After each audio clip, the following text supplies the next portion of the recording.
Je voulais savoir ce que vous connaissez du air-sex. Absolument rien. Manque de peau.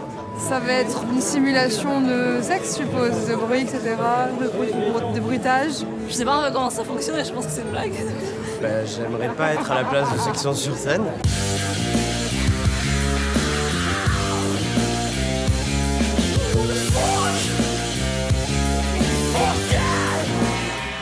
On a appris l'existence du Air-Sex Championship, qui est un truc qui est au Japon et aux États-Unis essentiellement.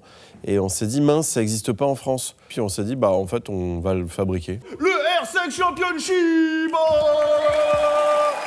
mesdames et messieurs, Manu Payet.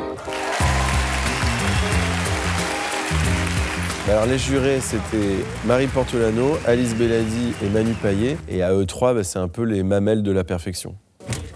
Bonjour. Salut Poul. Bonjour le jury. On se demandait ce que c'était l'histoire du air-sex. En fait, c'était un club de japonais vierges. Comme ils ne savaient pas trop comment faire l'amour aux filles, ils se préparaient, ils s'entraînaient. Il y avait d'autres puceaux qui les conseillaient, qui disaient non, remue plus ton bassin sur les côtés. En général, c'est ce qu'ils font. Et c'est devenu une vraie discipline, surtout au Japon et aux États-Unis. Est-ce que vous avez mis au point un système de notation? Moi, je vais juger tout ce qui est sport et transpiration. Okay. Moi, j'ai tout ce qui est un peu dégueulasserie, on s'est dit ça. Voilà. Okay. Alors, qui dit compétition dit règle, donc pas le droit de parler. Et surtout, un timing entre 1 minute et 1 minute 30. C'est très court pour un rapport, mais c'est aussi, du coup, il faut tout balancer tout de suite. Je suis Natalia Vantuska, je suis une ancienne gymnaste. J'ai beaucoup travaillé en Biélorussie, en Russie.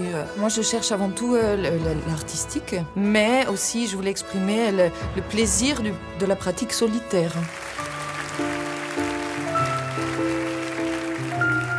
Natalia Vantuska, énormément de poésie, de grâce. C'était important d'avoir un moment comme ça, un peu élevé dans cette compétition. Ce qui est bien avec Natalia Vantuska, c'est qu'elle a la grâce et en même temps elle est gourmande.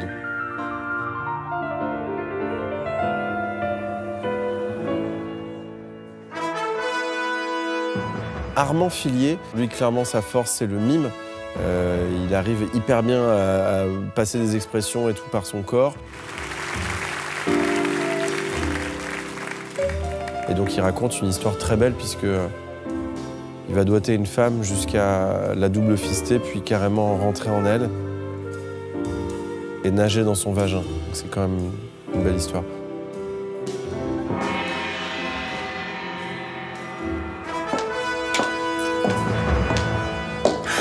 Je suis Jeffrey Scarry. Je suis un drag king. Un drag king, en fait, c'est une femme travestie en homme. L'arme secrète de Jeffrey, c'est sa canne à pommeau d'argent. Et on trouvait ça hyper important que cette communauté-là soit représentée dans le gala Crac Crac. La canne, il l'a mis dans une air personne et pourtant ça sentait quand même vraiment la noisette.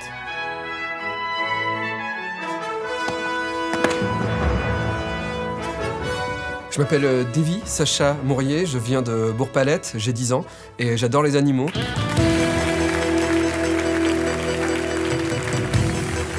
Ma vision du air-sex, c'est de faire ce qui n'est pas possible dans la vraie vie.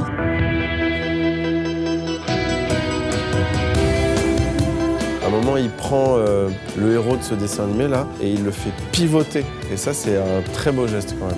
C'est le seul à avoir fait pivoter quelque chose sur son pénis. Moi, j'ai tout donné, quoi. On les voyait, les animaux. On les voyait, moi, je le vivais, le truc. J'ai joui dans mon froc. Ok, c'est le moment de faire bander les bandits. La grande force de Neffel, c'est qu'elle a ce recul comique où, du coup, elle a amené un truc hyper sexy, elle le pète, et elle amène de la comédie dedans, et ça n'a pas loupé toute la salle à éclater de rire dans son histoire, et c'était génial.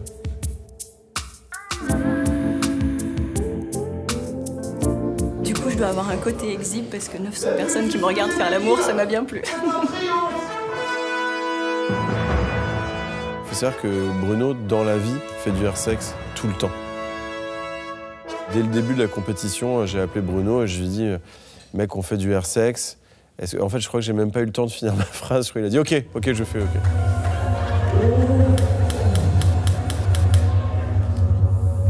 J'aime quand c'est carré, bien exécuté et propre.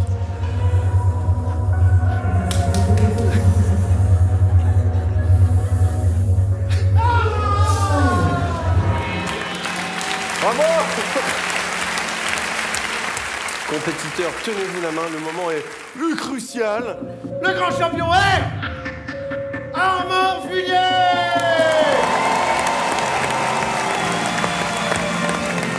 Le vainqueur, ça a été Armand Fillier. Et c'est beau parce qu'il a raconté une histoire à la fois hyper dégueulasse et hyper poétique. Et j'ai trouvé ça génial que ce soit lui qui gagne. C'est un vrai mime, il nous a fait voyager dans le cul, c'était rigolo. Waouh! C'est la dérision totale et c'est extraordinaire. Moi, j'ai bien ri. C'était fort en émotion, riche en chocolat. Personnellement, j'en ai eu plein les yeux. Bravo! Il y a eu des vraies émotions. Il y avait des mélanges de gêne, de rire, d'émerveillement. Donc c'était génial. Il y avait toutes les émotions d'un coup. Puis je crains qu'il va falloir en faire d'autres. Tiens, une devinette. Que dit un vélo qui déraille complètement à un autre vélo? Abonne-toi à ma chaîne!